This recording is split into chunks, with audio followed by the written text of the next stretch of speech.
O que enfraquece o terreno, na minha opinião? O que mais enfraquece o terreno é o pânico. O pânico, a gente sabe que medos, sensações de pânico, sensações de muita preocupação, diminui o sistema imunológico. Então, o problema maior é o pânico, é o medo. Vamos tomar as precauções? Vamos, as precauções normais, como sempre tem que tomar. Lavar a mão, lavar a mão. Tem gente que ainda não lava a mão, né? Que bom, agora vai aprender. Quem sabe o porquinho aí, o espírito de porco vem ajudar as pessoas a lavarem a mão. Mas tem que lavar a mão, o que vai fazer? Né? Principalmente quando vai no banheiro. Tem gente que vai no banheiro e não lava a mão, tudo bem. Então, antes de comer, tem que lavar a mão. Então, eu lavo a mão. Se eu vou espirrar, aquele espirro assim, não, eu vou, né? Como é que eu vou espirrar? Vou espirrar dentro de um lenço de papel, que eu vou depois jogar fora. Eu vou tomar cuidados de higiene normais, e vou o quê? Vou me alimentar bem, vou dormir bem, e vou trabalhar a minha questão emocional, meu pensamento, para que eu fique tranquilo. Nada, não cai, não foi o apóstolo João que falou? Não cai uma folha, sem que Deus saiba o que está acontecendo? Ora, a gente precisa nesse momento ter um pouco de fé. Eu vou tomar minhas precauções, eu vou fazer as minhas coisas, mas veja, eu não vou ficar em pânico. Eu vou saber, se tiver que acontecer alguma coisa, a pessoa fica no UTI, na gripe, não acontece, sai atropelada e morre. As coisas não acredito em destino, mas tem outros padrões vibracionais aí que a gente precisa começar a ampliar. Nós estamos num momento muito interessante do planeta, muito interessante. A gente precisa começar a acreditar mais no que o próprio Cristo falou, né? Que vós sois deuses. Ele curava as pessoas. E ele falava assim, é engraçado, eu acho tão interessante que a pessoa vinha falar com ele, vinha lá todo torto, sendo carregado, todo paraplégico, ou todo cheio de chagas, chegava perto dele e ele falava, o que você quer? Mas como que você quer? Jesus, você não está vendo, eu estou todo estrupiado aqui. Ele fazia questão de perguntar. Por que ele fazia questão de perguntar? Porque a pessoa dizia o que queria, aí ele dizia, vai, você está curado, a tua fé te curou. Ele não dizia assim, eu curei você. Não, a tua fé te curou. Então o que ele ensinou? Que nós temos o poder de curar. A gente não sabe usar, tudo bem, mas ele dizia, a tua fé te curou, vai e não peques mais. Como não peques mais? O que é? Olha o padrão mental, o padrão de pensamento que te levou a essa doença. Muda o padrão mental. O padrão mental é que é pecado. As coisas que a gente pensa, que a gente precisa vigiar e orar, como a doutrina espírita tanto preconiza, vigiar e orar. A gente não vigia nem ora, né? Tudo bem. Então, antisséptico, álcool gel, né? Álcool gel é o vigiar e orar.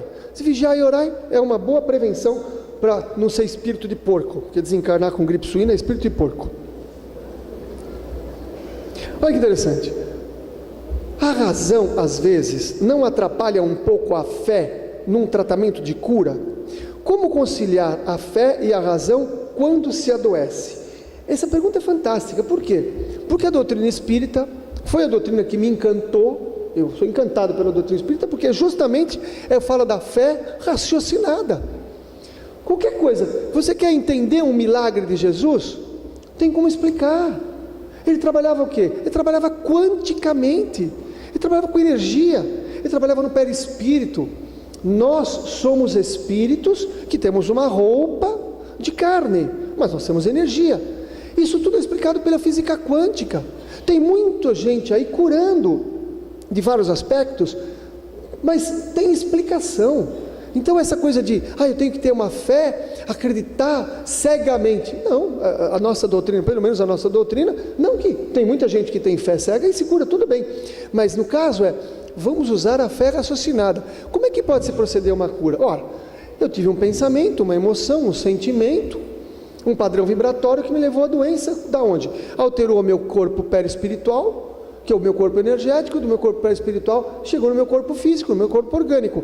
Como é que eu mudo isso aí? Eu já estou com o processo. Eu começo a mudar meu pensamento, minha emoção, meu sentimento, meu padrão vibratório, para alterar meu perispírito e chegar no meu corpo físico. Tudo pode ser explicado de uma maneira racional. Então, o que nos encanta com Kardec, porque Kardec foi muito razão, muito pé no chão. Não, quero saber isso por causa disso, isso por causa daquilo. Quando a gente estuda Kardec, a gente vê que tem uma linha de raciocínio. Por isso a fé raciocinada, a fé do bom senso. As coisas acontecem por acaso? Não. Vem fazer aqui uma cirurgia espiritual no centro, caminho da luz, não sei o quê. Mas como é que funciona isso aí? Os médicos espirituais, eles estão num outro padrão vibratório, mas eles têm instrumentos também, eles têm aparelhos que a gente ainda não conhece aqui. Ué, e daí? Estou cheio de aparelhos chegando aí que a gente não conhece. E esses aparelhos que estão fazendo aí novidades que vão chegando, eu viro e mexo e encontro um aparelho novo aí que eu fico encantado, que está chegando, que vai medindo o corpo todo. Eles têm aparelhos que nós não temos ainda aqui, eles usam esses aparelhos. Só porque são invisíveis ao nosso olho, mas visíveis aos médiuns, por exemplo, os videntes, né? Perceptíveis às pessoas que têm sensação, eles trazem aparelhos. Por isso que precisa ter o mesmo preparo, precisa ser salas adequadas. Não, a dona Maria não fala, vou fazer cirurgia espiritual aqui, ó. Todo mundo agora aí, fica aí, relaxa que vai fazer cirurgia espiritual. Não é assim que funciona. Não é específico um padrão. Ué, então precisa disso tudo. Só porque é outra vibração, é um outro quântico, é um outro lugar de energia, mas que existe. Que a gente um dia vai ter uns óculos, não tem óculos de 3D, aquele que você vai no cinema, parece que o bicho vem na tua cara, sabe aquela coisa? Nós vamos ter uns óculos que a gente vai ver a quarta dimensão.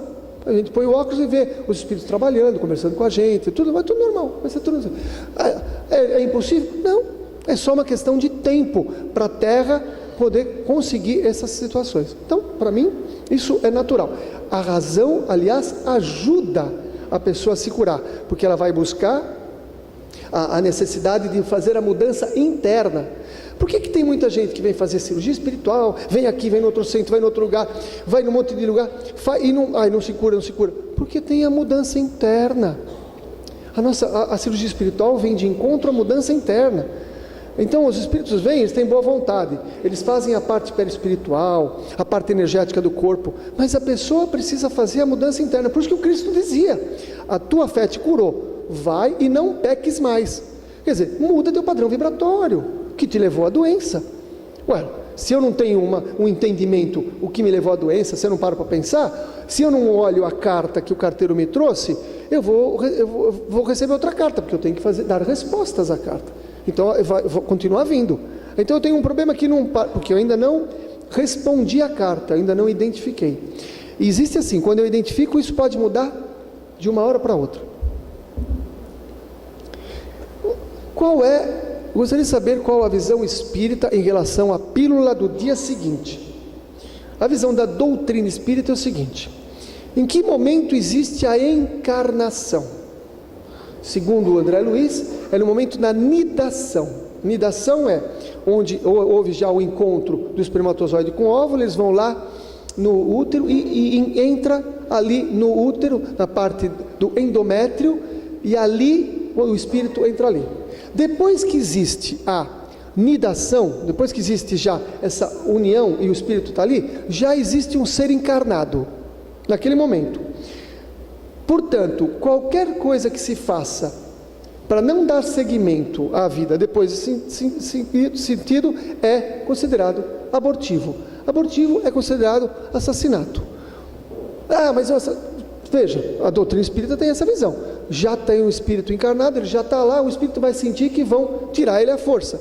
E aí não tem muita diferença se ele tem 15 dias de vida, 3 meses de vida intrauterina, 9 meses de vida intrauterina ou 5 anos.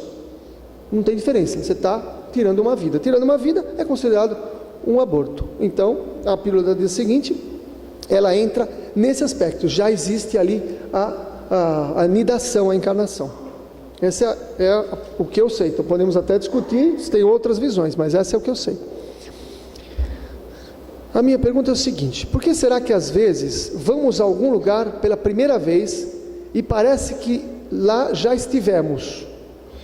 O fenômeno déjà vu.